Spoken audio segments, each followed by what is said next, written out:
வணக்கம். வேந்தரின் உச்சிவேளை பகல் செய்திகளுக்காக பிரீதா. அம்ருத். முதலில் தலைப்புச் செய்திகள். ஜெயலலிதாவுடன் 6 கட்சி தலைவர்கள் சந்திப்பு. அதிமுக கூட்டணிக்கு ஆதரவு.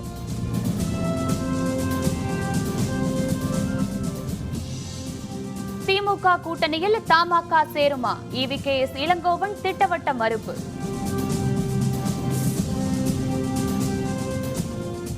கொல்கத்தா சென்றார் ராகுல் காந்தி. பால விபத்தில் பாதிக்கப்பட்டோருக்கு நேரில் ஆறுதல்.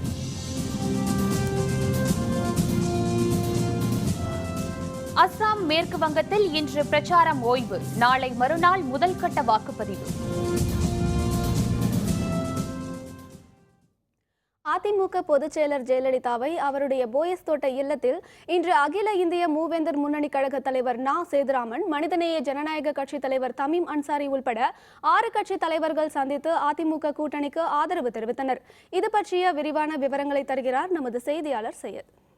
தமிழக சட்டப்பேரவைத் தேர்தலில் அதிமுகவுடன் கூட்டணி அமைத்து போட்டியிடக்கூடிய பிற கட்சிகளுடன் பேச்சுவார்த்தை நடைபெற்று வருகிறது. இன்று ஒரு சில கட்சியைச் சேர்ந்த பிரமுகர்கள், அதாவது கட்சிகளின் தலைவர்கள் இன்று அதிமுக பொதுச் செயலாளர் ஜெயலலிதாவை போயஸ் கார்டனில் சந்தித்தனர். அதில் குறிப்பாக மூவேந்தர் முன்னணி கழக தலைவர் நா. சேதுராமன், மனிதநேய ஜனநாயக கட்சி தலைவர் தமீம் அன்சாரி, அதேபோல புரட்சி பாரதம் கட்சி தலைவர் ஜெகன்மூர்த்தி மற்றும் தமிழக மக்கள் முன்னேற்ற கழக தலைவர் ஜான் பாண்டியன் ஆகியோரும் அதிமுக பொதுச் செயலாளர் ஜெயலலிதாவை போயஸ் கார்டனில் சந்தித்தனர். அதனைத் தொடர்ந்து தமிழக மூவேந்தர் முன்னேற்ற கழக தலைவர் ஸ்ரீதர் வாண்டையாரும் இன்று தமிழக முதல்வரும் அதிமுக பொதுச் செயலாளருமான ஜெயலலிதாவை சந்தித்து தங்களது கட்சிகளின் ஆதரவை தெரிவித்திருக்கிறார்கள்.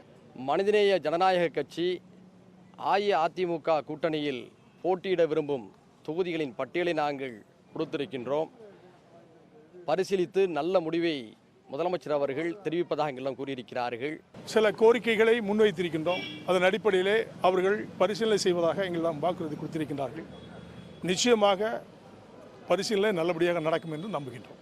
நாளை தமிழ் மாநில காங்கிரஸ் கட்சியின் தலைவர் GK வாசன், அதேபோல கொங்கு நாடு மக்கள் தேசிய கட்சியின் தலைவர் ஈஸ்வரன் ஆகியோரும் முதல்வரை சந்திக்கலாம் என்று எதிர்பார்க்கப்படுகிறது. வேந்தர் செய்திகளுக்காக சென்னை போயஸ் கார்டனில் இருந்து ஒளிப்பதிவாளர் மகேஷுடன் சையது.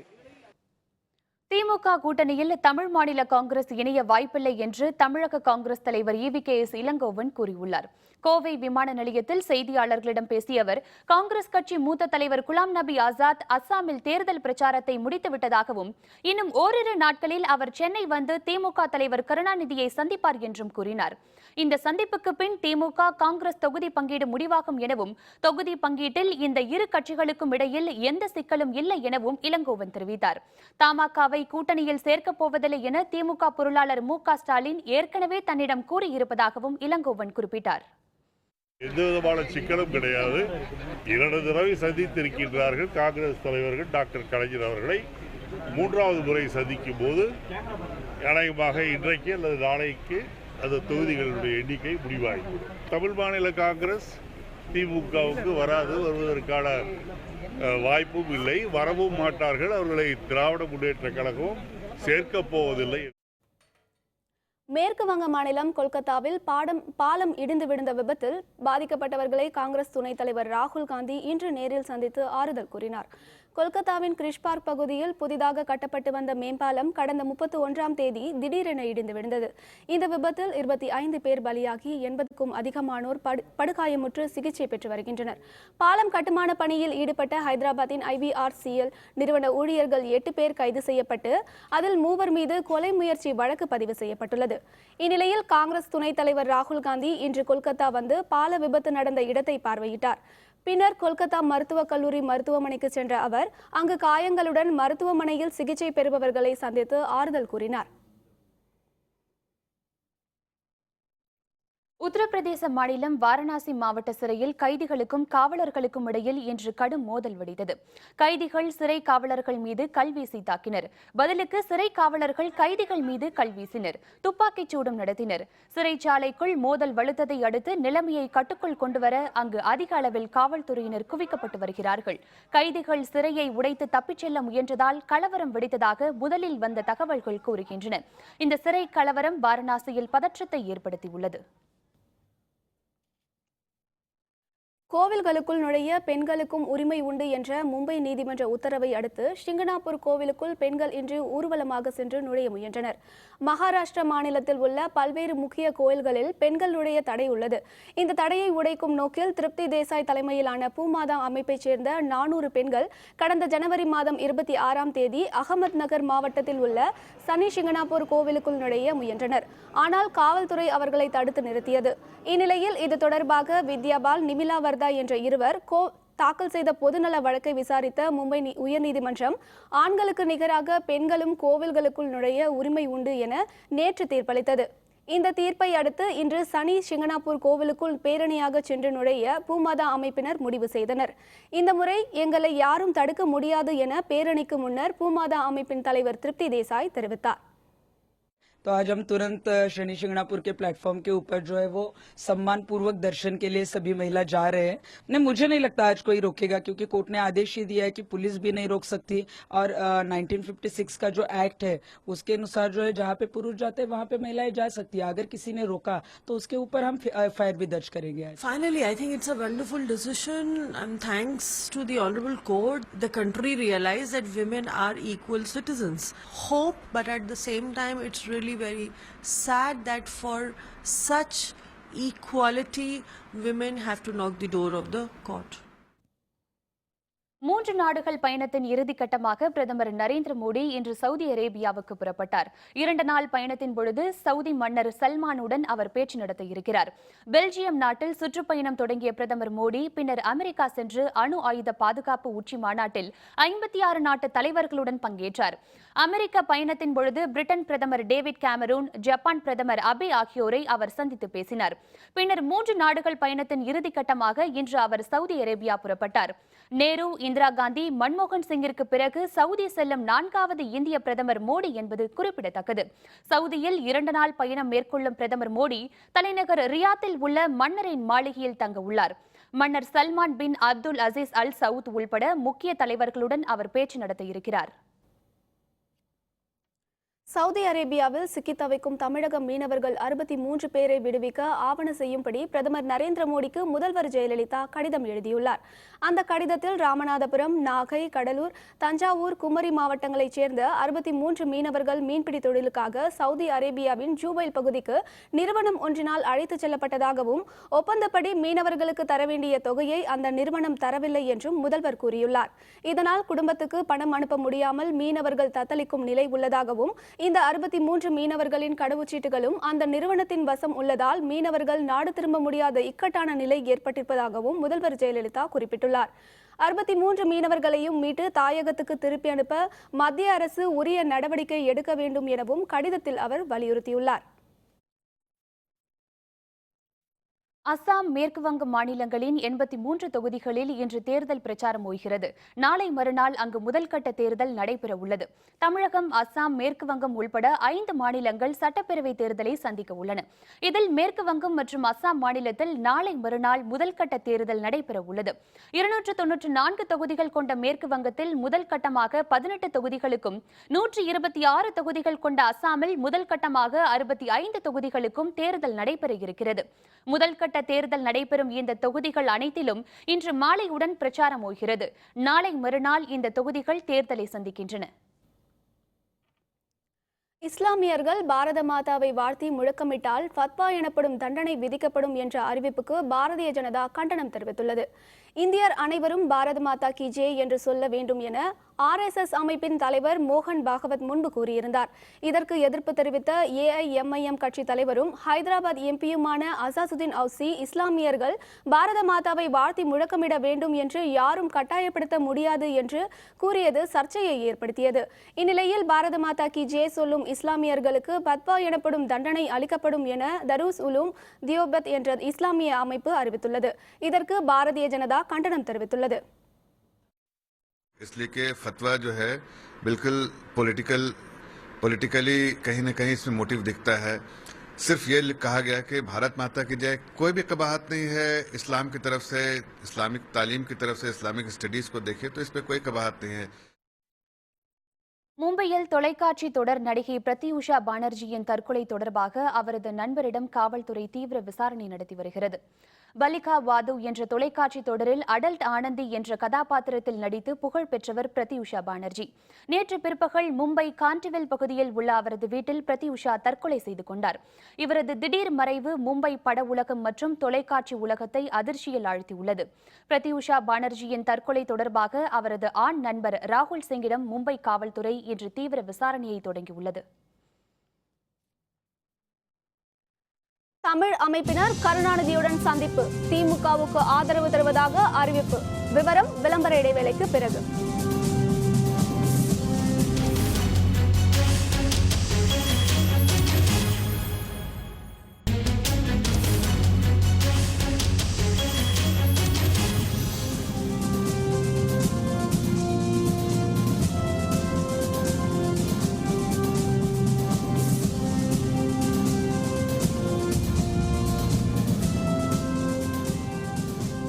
செய்திகள் தொடர்கின்றன.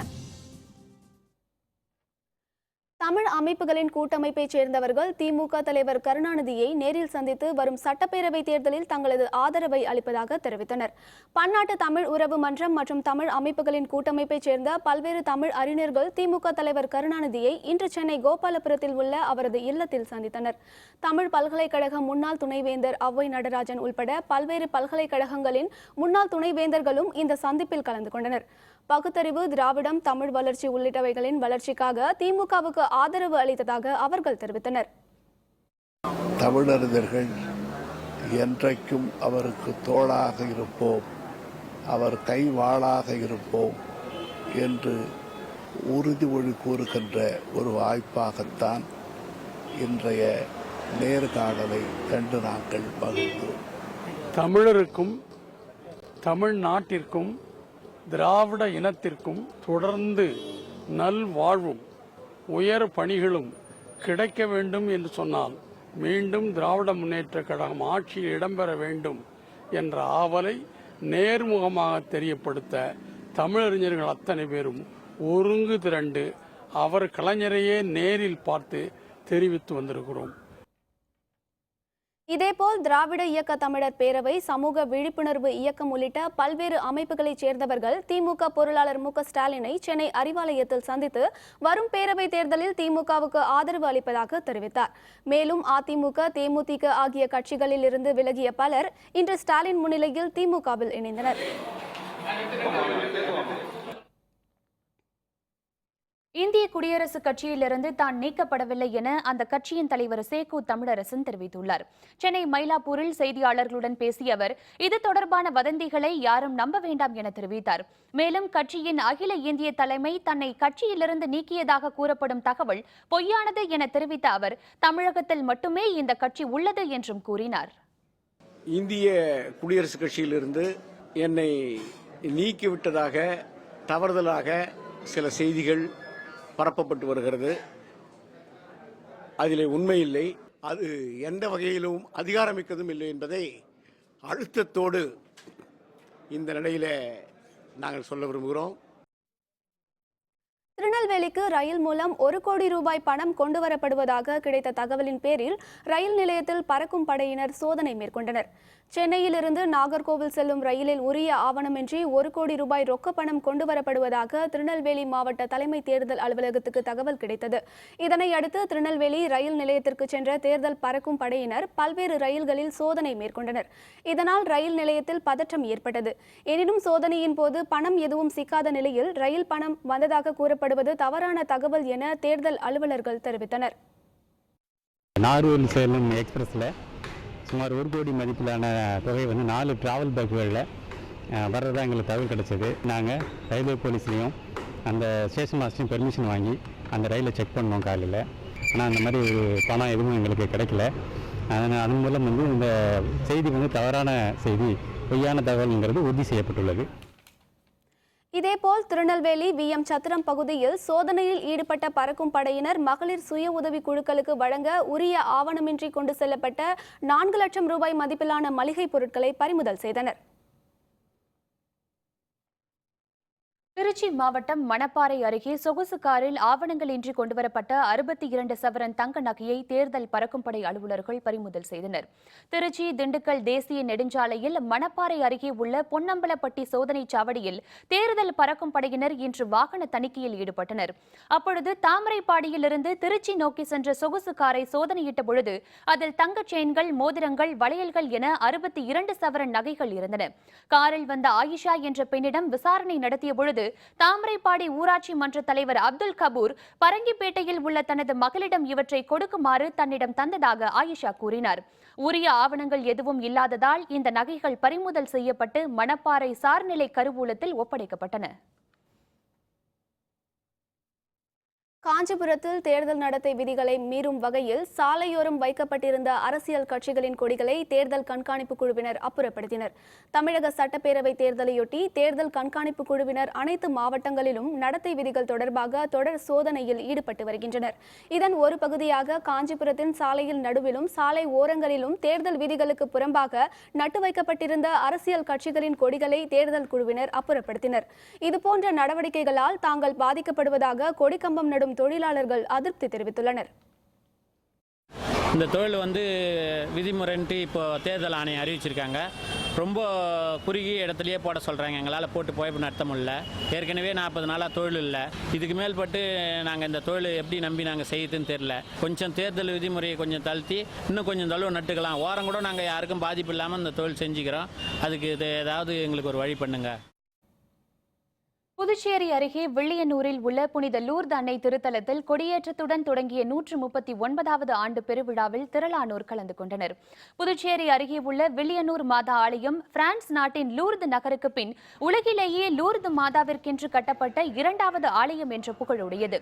ஆண்டுதோறும் ஈஸ்டர் திருநாள் முடிந்த 6வது நாளில் இந்த திருத்தலத்தில் கொடியேற்றத்துடன் ஆண்டு பெருவிழா தொடங்கப்படுவது வழக்கம்.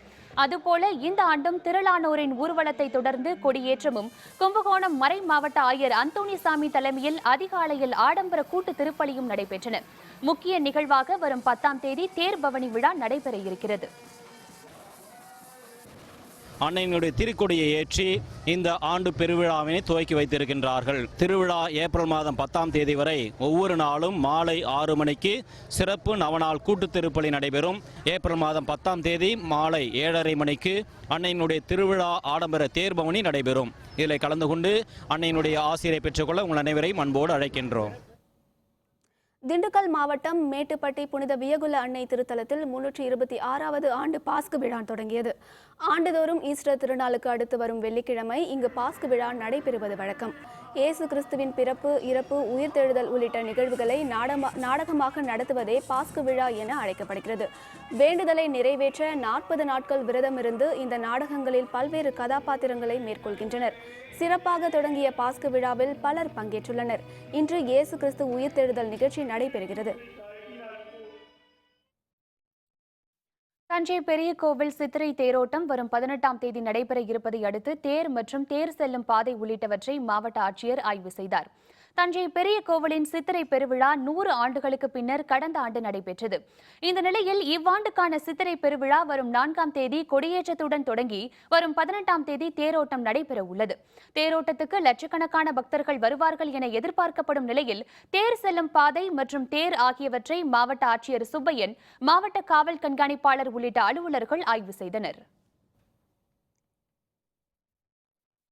2016 தமிழக சட்டப்பேரவை தேர்தலை சந்திக்க அரசியல் கட்சிகள் விறுவிறுப்பாக வரிந்து கட்டிக் கொண்டிருக்கின்றன. அதிமுக, திமுக என ஆட்சிகள் மாறிக்கொண்டே இருந்தாலும் தொகுதிகளில் காட்சிகள் மாறவில்லை என்கிறார்கள் மக்கள். வேந்தர் செய்திகளின் தொகுதி சுற்றில் இன்று சேலம் மாவட்டம் ஏற்காடு தனி சட்டப்பேரவை தொகுதி.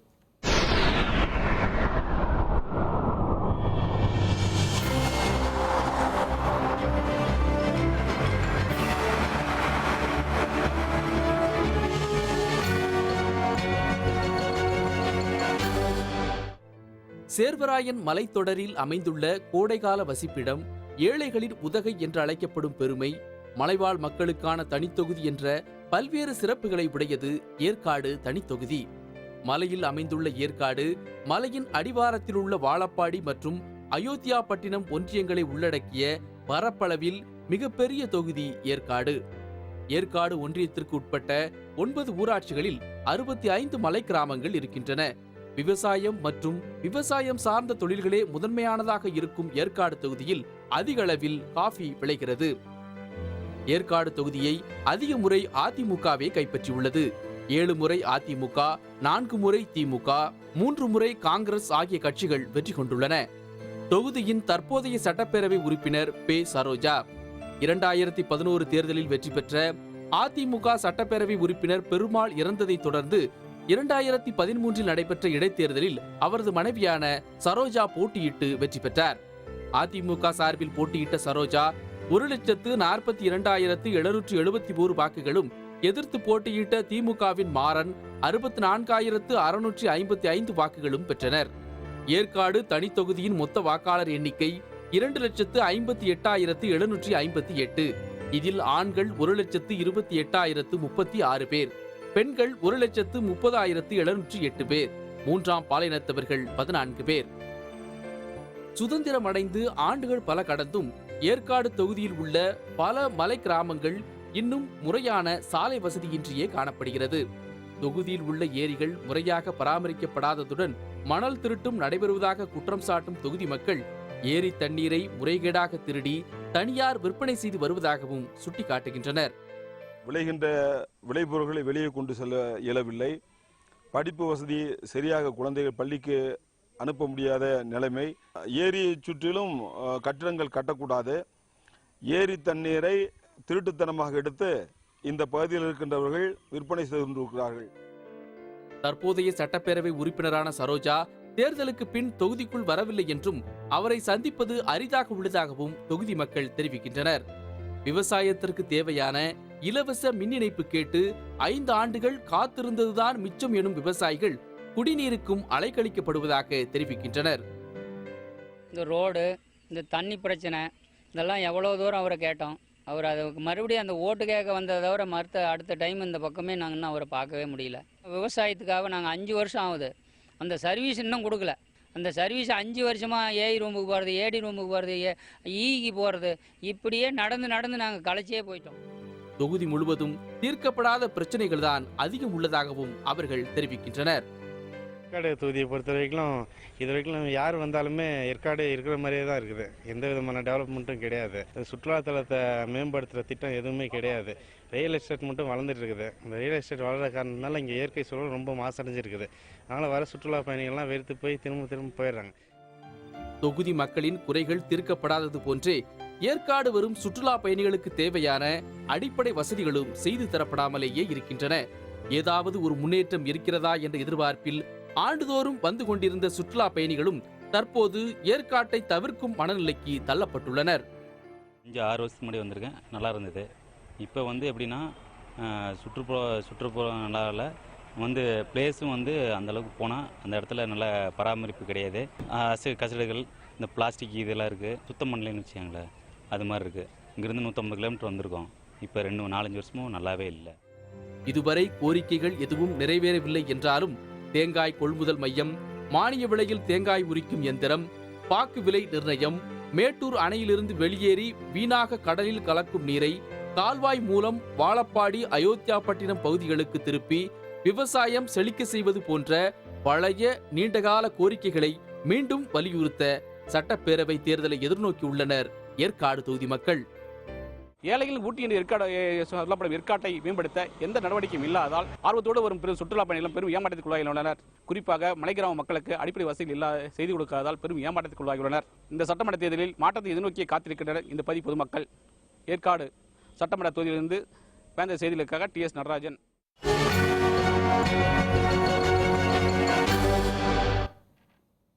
அமெரிக்க மியாமி ஓபன் டென்னிஸ் போட்டி இறுதிப் போட்டியில் ஜப்பான் வீரர் கெய் நிஷிகோரி. விவரம் விளம்பர இடைவேளைக்கு பிறகு.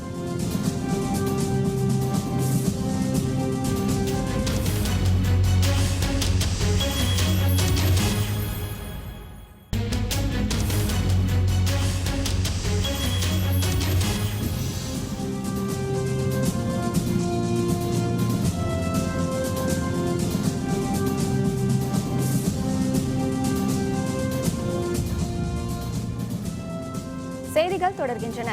இனி அயலக செய்திகள்.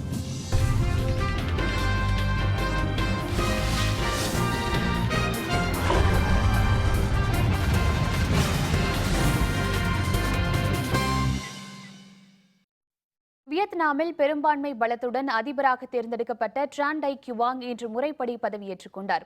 அதிபர், பிரதமர் மற்றும் கம்யூனிஸ்ட் கட்சியின் தலைவர் ஆகிய மூவர் தலைமையிலான அதிகாரம் கொண்ட நாடாக வியட்நாம் உள்ளது.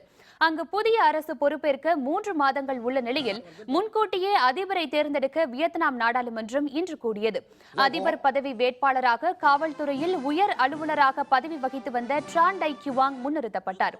மொத்தம் உள்ள 465 உறுப்பினர்களில் ட்ரான் டை குவாங்கிற்கு ஆதரவாக 460 உறுப்பினர்கள் வாக்களித்த நிலையில் அவர் அதிபராக இன்று பதவியேற்றுக் கொண்டார்.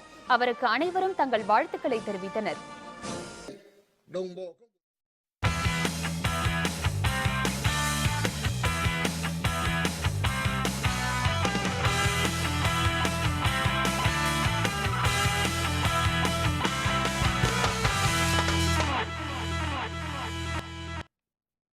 அமெரிக்காவில் நடைபெற்று வரும் மியாமி ஓபன் டென்னிஸ் போட்டியில் ஜப்பான் வீரர் கே நிஷிகோரி முதன்முறையாக இறுதிப் போட்டிக்கு முன்னேறியுள்ளார்.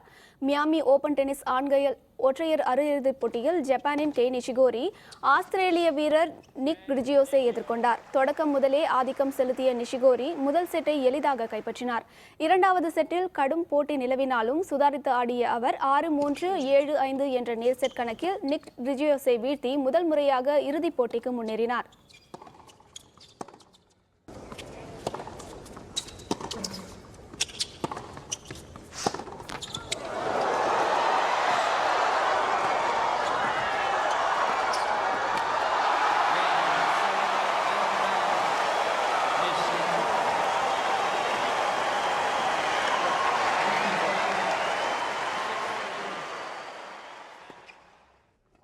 மியாமி ஓபன் டென்னிஸ் இறுதிப் போட்டிக்கு முதல் முறையாக முன்னேறியுள்ள நிஷிகோரி உலகின் முதல் நிலை வீரரான ஜோகோவிச்சை இறுதிப் போட்டியில் எதிர்கொள்ள உள்ளார். மியாமி ஓபன் டென்னிஸ் போட்டியில் ஜோகோவிச் இதுவரை 5 முறை பட்டம் வென்றுள்ளார் என்பது குறிப்பிடத்தக்கது. மீண்டும் தலைப்புச் செய்திகள். ஜெயலலிதாவுடன் 6 கட்சி தலைவர்கள் சந்திப்பு. அதிமுக கூட்டணிக்கு ஆதரவு.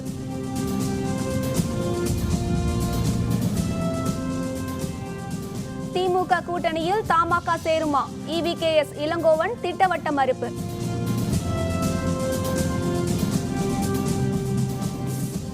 கொல்கத்தா சென்றார் ராகுல் காந்தி. பால விபத்தில் பாதிக்கப்பட்டோருக்கு நேரில் ஆறுதல்.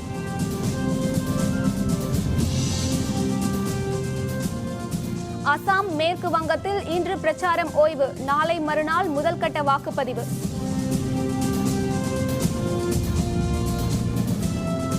இத்துடன் வேந்தரின் உச்சிவேளை பகல் செய்திகள் நிறைவடைந்தன. மீண்டும் மாலை 6 மணிக்கு வேந்தரின் அந்திமாலை குறுஞ்செய்திகளில் சந்திப்போம். வணக்கம். வணக்கம்.